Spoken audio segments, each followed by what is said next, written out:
जैसा कि आप लोग जानते हैं, आज हमने क्लास में प्रोडक्शन फंक्शन स्टार्ट किया हुआ था, जिसमें मैंने आपको टाइप ऑफ प्रोडक्ट्स बताने के लिए कहा था। उसके लिए वहीं तक क्लास मैंने ब्रेक कर दी थी। आइए देखते हैं टाइप ऑफ प्रोडक्ट्स मैंने बताया था आपको कौन कौन सा होता है। एक होता है टोटल प्रोडक्ट, एक होता है एवरेज प्रोडक्ट और तीसरा होता है मार्जिनल प्रोडक्ट। टोटल प्रोडक्ट्स क्या होता है दोस्तों?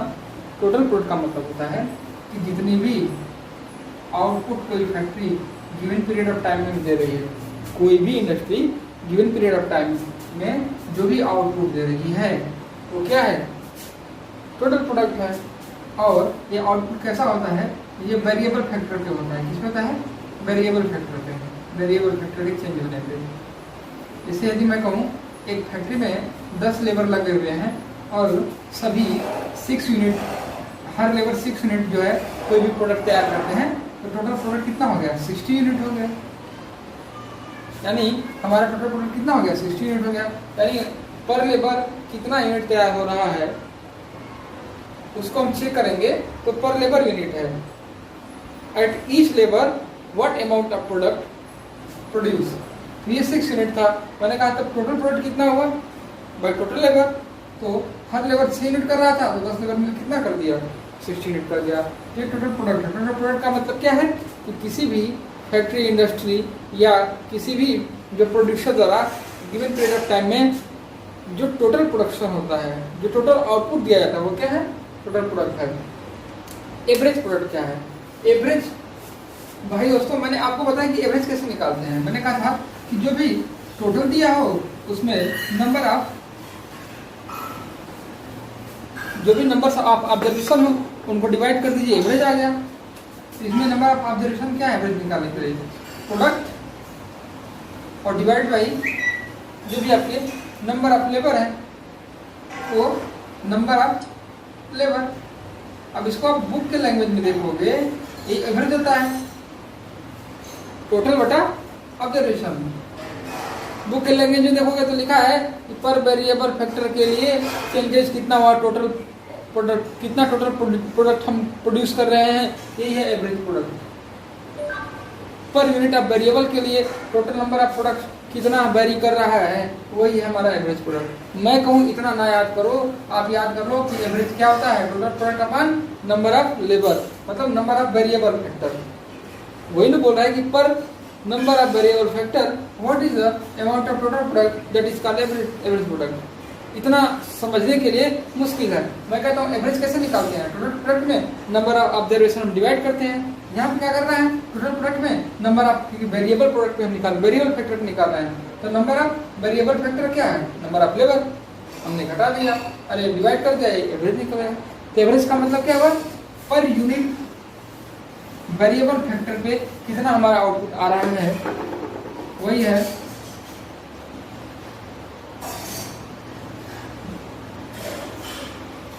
Total output on per unit of variable factor. देखो ये बुक की लैंग्वेज है, मेरी लैंग्वेज करके यही तरह ना समझो। आपको पता है कि एवरेज क्या होता है? एवरेज का मतलब होता है कि जितना भी हमने प्रोडक्शन किया है उसमें नंबर ऑफ ऑब्जर्वेशन को डिवाइड करते हैं, हमारा एवरेज आ गया। उसी को लैंग्वेज में बुक के बोलता है total output on per unit of variable factor that is called average product. देखिए यहाँ पे मैंने मान लीजिए किसी कंपनी ने एक लेबर लगाया, देखिए समझने की कोशिश की एवरेज प्रोडक्ट। यहाँ पे एग्जांपल में मैंने कहा एक लेबर ने 10 यूनिट काम किया, एवरेज प्रोडक्ट कितना हुआ? मैंने कहा टोटल प्रोडक्ट में नंबर ऑफ वेरिएबल का डिवाइड कर दो, तो 10 में यदि 1 से भाग दे दूं कितना आएगा? 10 बटा 1 बराबर कितना हुआ? 10 हुआ। 10 बटा 1 सुनिए कैसे एवरेज प्रोडक्ट निकल रहा है। फिर बताइए यहाँ पे 2 लेबर लगे हैं, 30 यूनिट प्रोडक्शन हो रही है, तो कितना हो जाएगा? 30 बटा 2 यूनिट आ जाएगा। 30 बटा 2 कितना हुआ?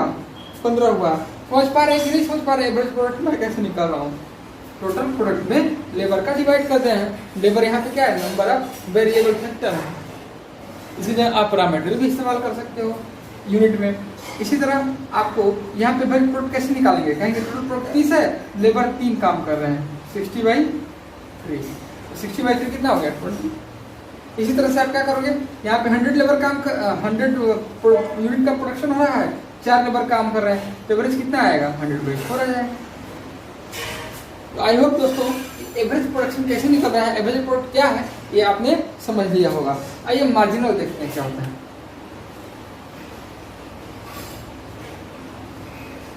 मार्जिन का मतलब होता है, देखिए बुक के लैंग्वेज में बोलते हैं इसको कि एक यूनिट या एक वेरिएबल फैक्टर में चेंजेस से हमारे टोटल प्रोडक्ट में क्या चेंजेस आ रहे हैं, वही होता है मार्जिनल प्रोडक्ट। यानी मार्जिनल प्रोडक्ट क्या हो गया, मार्जिनल प्रोडक्ट हो गया change in total product divide by change in variable factor.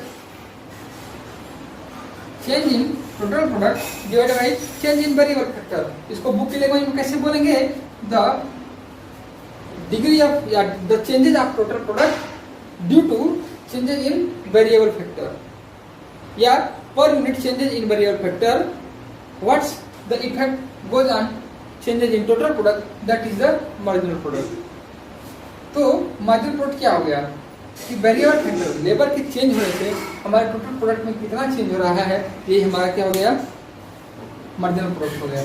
ठीक, तो मार्जिनल प्रोडक्ट कैसे निकालेंगे, टोटल प्रोडक्ट में कितना चेंज हुआ डिवाइड बाय वेरिएबल फैक्टर में कितना चेंज हो गया।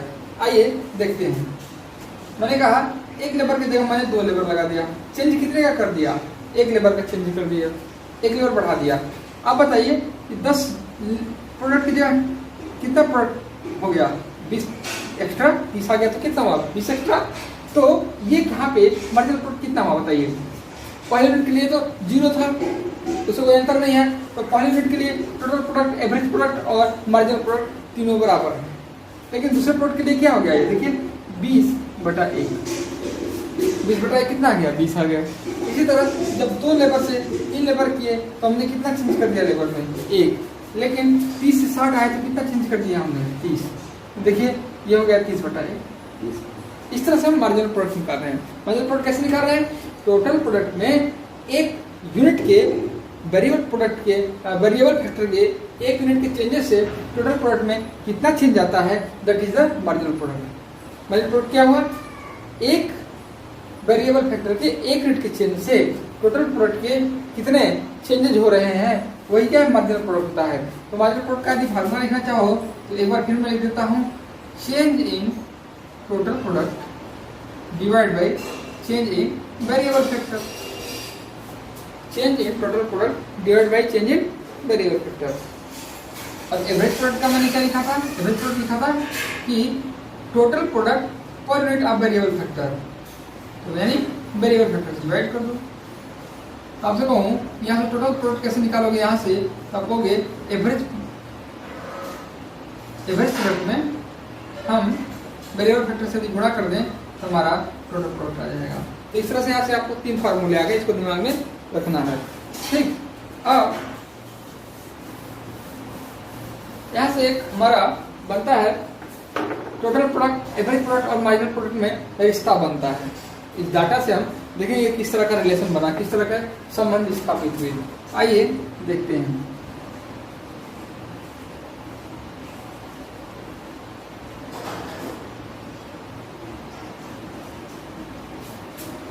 देखिए यहाँ देखेंगे आप कि टोटल प्रोडक्ट बढ़ रहा है। देखिए टोटल प्रोडक्ट बढ़ रहा है। पहले 3 यूनिट का प्रोडक्शन होता था, 30 यूनिट का हुआ, 60 यूनिट का हुआ, 100 यूनिट का हुआ, 120 यूनिट का हुआ, 130 यूनिट का हुआ। फिर यहाँ पे टोटल प्रोडक्ट कांस्टेंट हो गया। इसके बाद टोटल प्रोडक्ट घटने लगा। लेकिन इसी के साथ एवरेज प्रोडक्ट पे क्या इम्पैक्ट है, जब टोटल प्रोडक्ट इंक्रीज हो रहा है तो एवरेज प्रोडक्ट भी इंक्रीज हो रहा है। जब टोटल प्रोडक्ट इंक्रीज हो रहा है तो एवरेज प्रोडक्ट भी इंक्रीज हो रहा है। देखिए चेंज हो रहा है कि नहीं हो रहा है, चेंज हो रहा है। जब टोटल प्रोडक्ट घटने लगा, ध्यान से देखिएगा, जब टोटल प्रोडक्ट घटने लगा तो ये भी घट रहा है। लेकिन ऐसा नहीं है कि ये उसी के हिसाब से घट रहा है, इसका अपना हिसाब किताब है, ये यूनिट पर यूनिट पे दिखता है। यहाँ पे हम 3 चीज़ें देखेंगे। पहला, जब हमारा जो एवरेज प्रोडक्ट है वो मैक्सिमम लेवल तक इंक्रीज हुआ तो फर्स्ट इसे अब इंक्रीजिंग रिटर्न बोलते हैं। इसको फर्स्ट स्टेज का क्या है, इंक्रीजिंग रिटर्न है। दूसरा में जब एवरेज प्रोडक्ट डिक्लाइन कर रहा है और उस समय हम देखते हैं कि मार्जिनल प्रोडक्ट डिक्लाइन कर रहा होता है। तो second stage of diminishing return इसको बोलते हैं, और थर्ड स्टेज में जब मार्जिनल प्रोडक्ट निगेटिव में चला आता है। तो यहाँ से हम 3 रिलेशन ड्रा करेंगे। पहला रिलेशन है एवरेज प्रोडक्ट और मार्जिनल प्रोडक्ट में क्या है।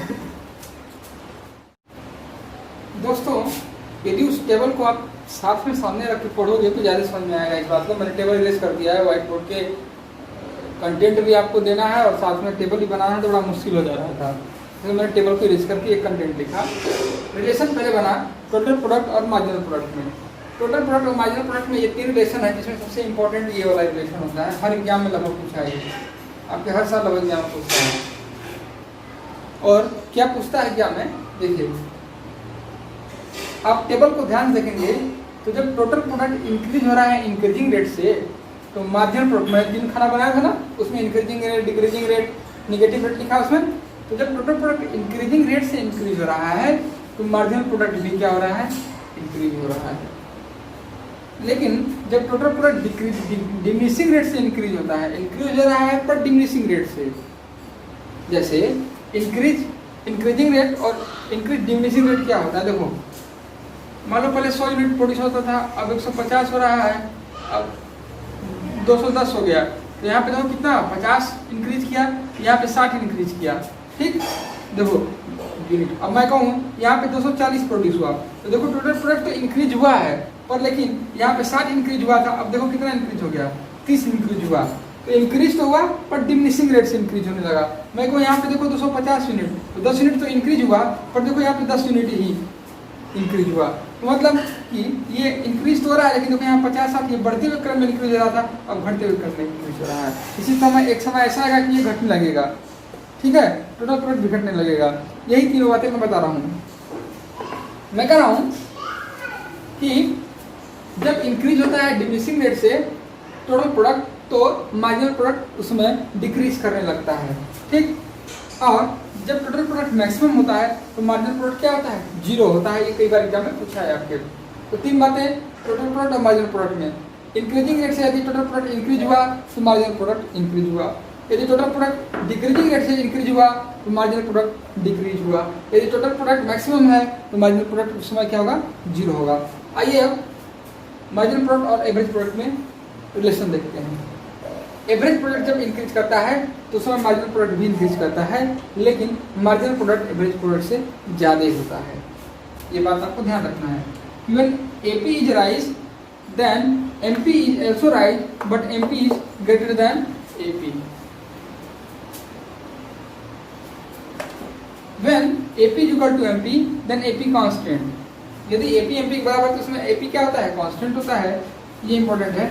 और when AP is decrease, then MP is also decrease, but AP is greater than MP. ये बातें आपको याद रखनी है। ये दोनों स्टेटमेंट बहुत कंफ्यूज करता है और एग्जाम में जानबूझ के पूछता है। हमें क्या रखना है कि जब AP बढ़ेगा तो MP भी बढ़ेगा, लेकिन MP ज़्यादा रेट से या ज़्यादा होगा AP से।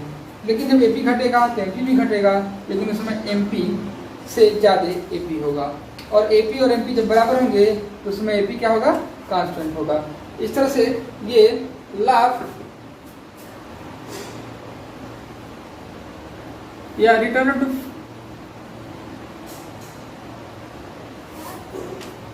फैक्टर बोलते हैं यार इसको, ठीक है। इस तरह से एपी और एमपी में, और हमने एमपी और टीपी में रिलेशन पूरा देखा है। आज इतना ही रखते हैं। जय हिंद, जय भारत।